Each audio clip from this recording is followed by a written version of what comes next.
Dans le cadre de l'unité 15, mettre en place des équipes commerciales efficaces, nous allons procéder à l'élaboration de la tâche 5 qui répond à l'objectif suivant. Évaluer différentes façons de la résolution de conflits entre les membres d'une équipe. Pour ce faire, nous allons tout d'abord définir ce qu'est la gestion de conflits, puis au travers d'une mise en situation, nous allons nous entretenir sur les situations conflictuelles. Et enfin, nous discuterons des méthodes de résolution des conflits avant de voir comment nous pouvons les prévenir.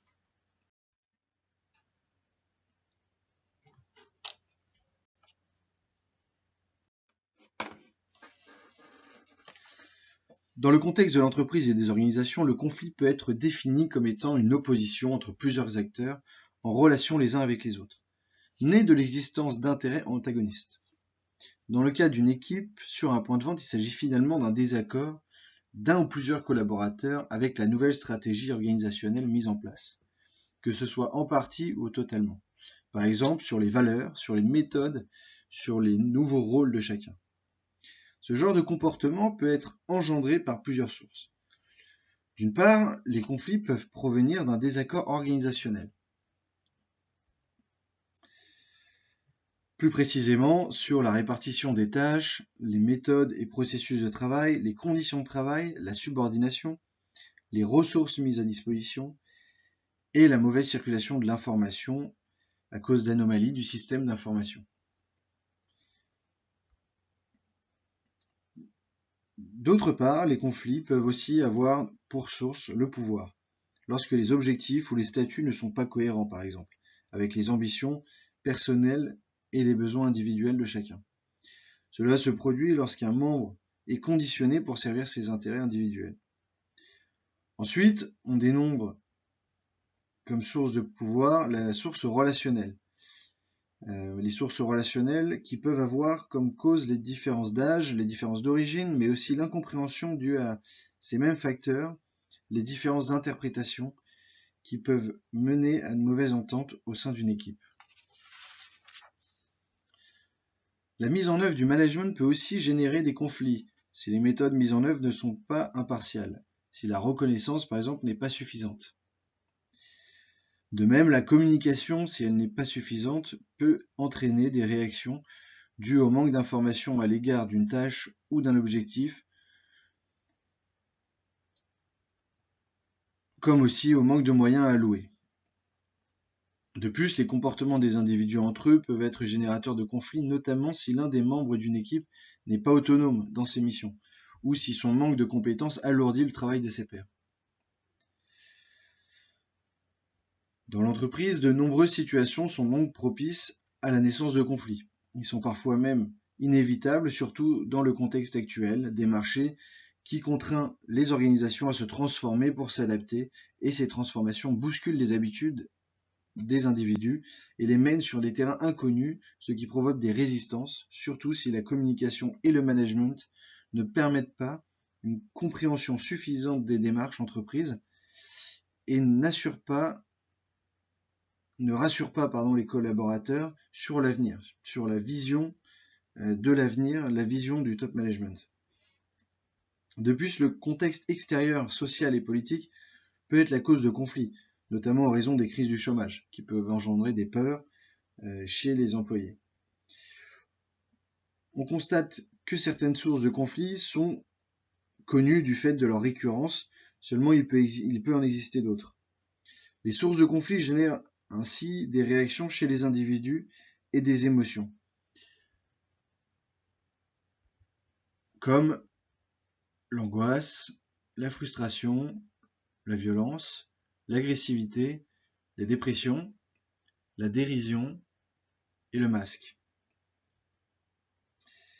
La variable qui existe dans une situation conflictuelle est la personnalité des individus. Le lien entre la source du conflit et les réactions et émotions est donc difficile à envisager. En effet, selon les 4 quotients cérébraux de l'homme, quotient émotionnel, quotient relationnel, quotient intellectuel et quotient d'adversité, et leur équilibre chez les individus, les conséquences d'un conflit peuvent être visibles ou non, ou visibles de différentes manières.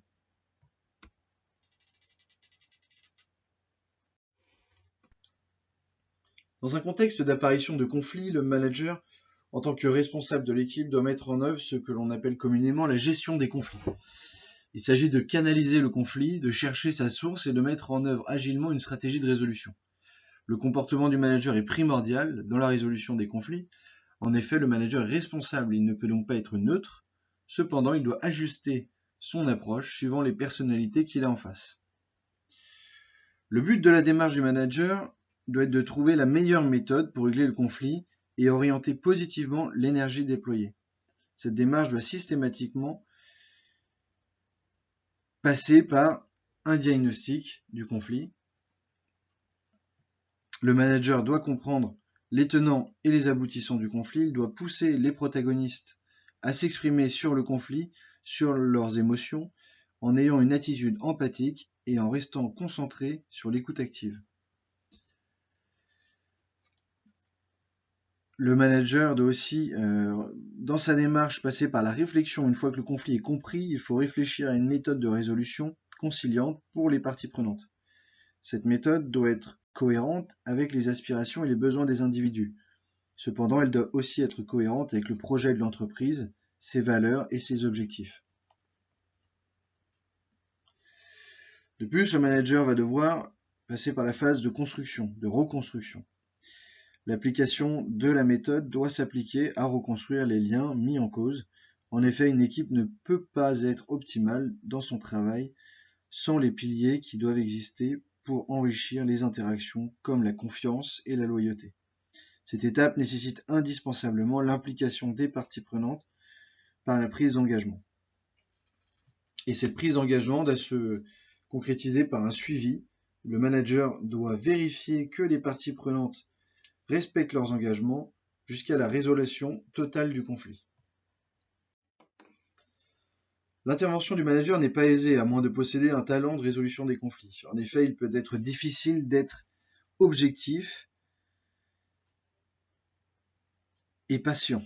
Seulement, une intervention agile en cas de problème est un facteur important dans le management d'une équipe. En effet, une bonne approche peut stimuler la productivité des équipiers en créant un environnement sain et un climat social propice à la productivité. À travers notre projet de développement d'équipe, en vue d'atteindre une performance optimale, nous avons déstabilisé l'existant pour mener notre équipe vers l'inconnu. Bien que nous ayons mené des actions visant à l'adhésion de tous, un conflit est né des changements que nous avons effectués. Le conflit concerne notre chef de rayon sport outdoor et son subordonné, le conseiller de clientèle sport outdoor. Leur lien est fragilisé, ce qui est mis en cause est la méthode de management et la source identifiée et le manque d'affinité entre ces deux collaborateurs qui conduit à un manque de partage d'informations au détriment du conseiller en vente qui aspire à évoluer dans les meilleures conditions.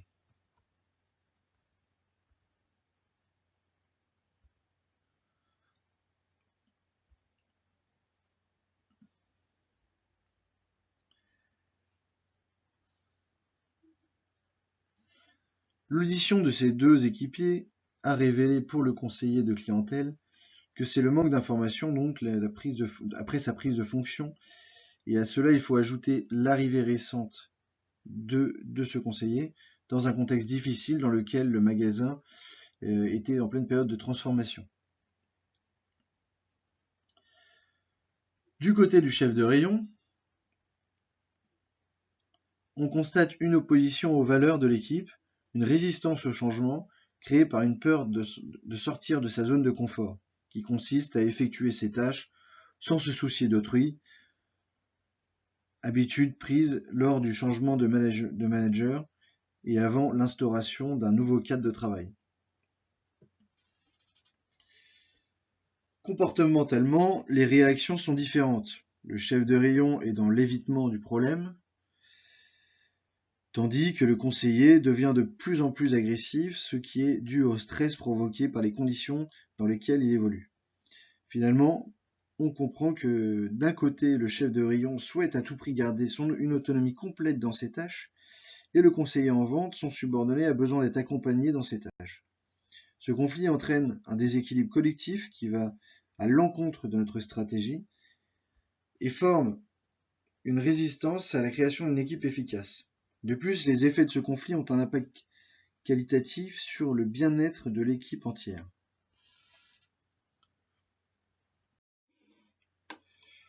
Dans le monde professionnel, les conflits peuvent être caractérisés de différentes manières, suivant les parties prenantes, le fondement même du conflit ou son niveau de propagation.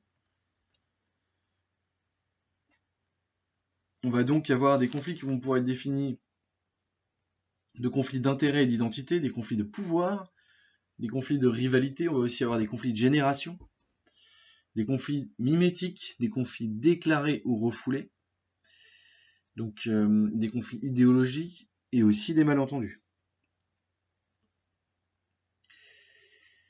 L'identification de notre conflit en cours nous permet de le caractériser comme étant un conflit de rivalité fondé sur la priorité des objectifs personnels à créer de la performance au détriment de la dynamique du groupe, donc de l'équipe que nous sommes en train de créer.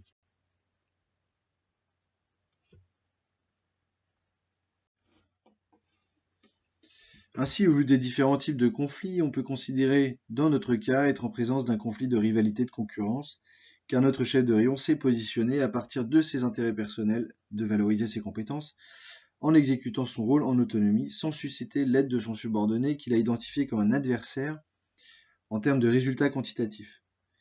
Plutôt que de saisir les subtilités de la performance créée par la dynamique d'une équipe, il a saisi l'objectif de manière individuelle visant à augmenter sa performance au détriment de celle des autres. Maintenant que le conflit est diagnostiqué, il s'agit de traiter à la source pour le résoudre. Il existe plusieurs méthodes de gestion des conflits et le choix de la méthode doit découler d'un diagnostic précis du conflit en amont, qui permet de mesurer l'importance du conflit et l'état d'esprit des parties prenantes en vue de l'abaissement des barrières permettant la résolution. Parmi ces méthodes, on retrouve le recours à la hiérarchie. Cette méthode est utilisable dans les situations d'urgence. On fait appel à un supérieur hiérarchique qui va trancher de manière autoritaire. Seulement, les effets positifs ne sont généralement présents qu'à court terme.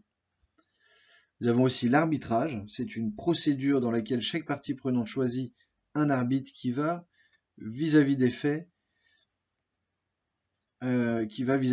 pouvoir réagir de manière objective. Cette méthode a un effet positif sur le long terme, cependant, il faut que les parties prenantes soient toutes deux ouvertes à la réconciliation, ce qui n'est pas évident. Nous avons ensuite la médiation. Dans les mêmes conditions que la méthode par arbitrage, les parties prenantes désignent un médiateur, accepté par toutes les parties prenantes. Le rôle du médiateur est d'accompagner les parties prenantes vers la prise de conscience des intérêts communs. Les parties prenantes du conflit se gardent le pouvoir de décision. Il faut donc pouvoir compter sur leur volonté à résoudre le conflit. L'impact, lui, est généré à long terme. Ensuite, nous avons la négociation. Les parties prenantes sont autonomes dans la résolution du conflit. Elles doivent faire naître des compromis par la communication. Pour que le conflit soit réglé, les parties prenantes doivent être prêtes à faire certaines concessions pour concilier leurs points de vue opposés. Puis en dernier lieu, on peut citer la prévention des conflits. En effet, la prévention des conflits reste la meilleure méthode de gestion des conflits. Seulement une fois que le conflit existe, il est trop tard et il faut réagir et donc appliquer une méthode de gestion des conflits adéquate suivant le diagnostic réalisé.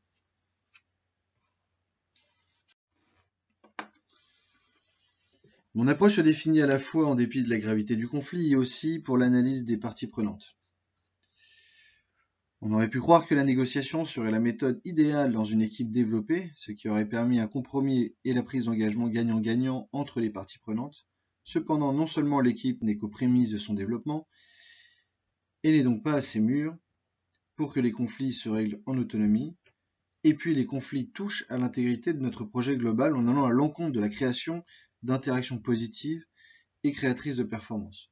Je propose donc plutôt d'utiliser la méthode de la médiation pour travailler sur la prise de conscience de l'adéquation entre les intérêts individuels et les intérêts communs, tout en laissant le choix au chef de rayon et à son conseiller de trouver un terrain d'entente. Donc je resterai cependant le gardien pour la mise en place d'un suivi des engagements formulés par chacun.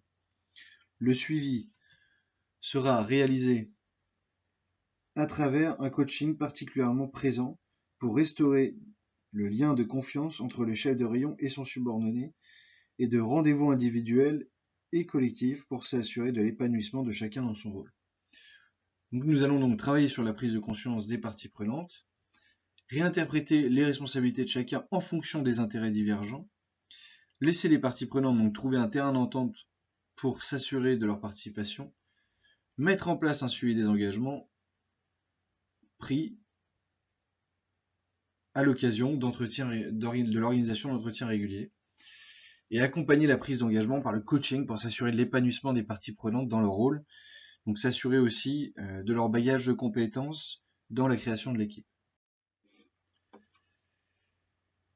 Ensuite, pour éviter la génération de conflits majeurs pouvant bouleverser notre nouvelle organisation, il faut que je mette en place une stratégie de prévention des conflits. Le contexte de notre transformation organisationnelle et les étapes du développement de l'équipe sont propices à la naissance de conflits. En effet, nous avons fait sortir les équipiers de leur zone de confort, comme nous l'avons dit, pour les mener donc à de nouvelles méthodes, nouvelles interactions qui étaient jusque-là inconnues. Une bonne stratégie de prévention des conflits apparaît alors comme un facteur clé de succès de nos opérations en cours et de la création de performance dans la création d'une équipe efficace. Ma stratégie s'établit autour de 2 axes. Le premier est la cartographie des membres de mon équipe. Le but est d'observer, d'analyser les membres de l'équipe pour comprendre leurs besoins, intérêts et aspirations. D'être aussi à l'écoute et de faire preuve d'empathie.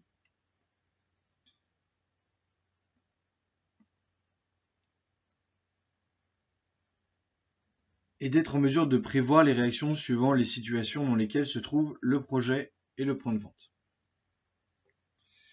Le deuxième axe s'appuie sur la mise en place de processus de prévention. Donc, pour cela, nous allons créer un référentiel culturel commun qui permet de contenir les comportements des équipiers. Nous allons mettre aussi en place des formations au fonctionnement humain à l'aide d'un intervenant extérieur à raison de 2 fois par semaine. Puis, nous allons mettre en place une boîte à suggestions pour que les employés puissent faire parvenir facilement leurs critiques, remarques, dont je devrais tenir compte pour apaiser le climat social au sein de l'équipe. L'idée est de protéger notre projet et de bien le protéger en mettant en œuvre des correctifs, de la prévention pour éviter des conflits qui puissent nuire au développement de notre équipe. Les conflits existent sous plusieurs formes dans les organisations. Ils peuvent avoir des sources internes mais aussi des sources externes, comme la personnalité des individus ou l'impact des politiques et contextes nationaux. Ils sont à l'origine de l'essoufflement des liens sociaux, productifs et créateurs de valeur. C'est pourquoi ils doivent être réglés. Pour les prévenir, le style de management doit être adapté aux besoins et ambitions des collaborateurs. De plus, des outils comme la formation sur les fonctionnements humains doivent être mis en place et sur le bien-être au travail. Ensuite, la structure organisationnelle doit être clairement identifiable et lors de la conduite de changement, la communication doit être forte et impactante pour favoriser la compréhension. Enfin, dans certains cas, les conflits peuvent avoir des retombées positives finalement, s'ils dénoncent des méthodes obsolètes ou inefficaces. Ils peuvent aussi devenir des sources de changements judicieux pour l'organisation. Pour finir, les managers doivent être formés à l'identification des comportements et attitudes humains pour être capables de créer un environnement propice à l'épanouissement de comportements et attitudes positives. Je vous remercie pour votre attention.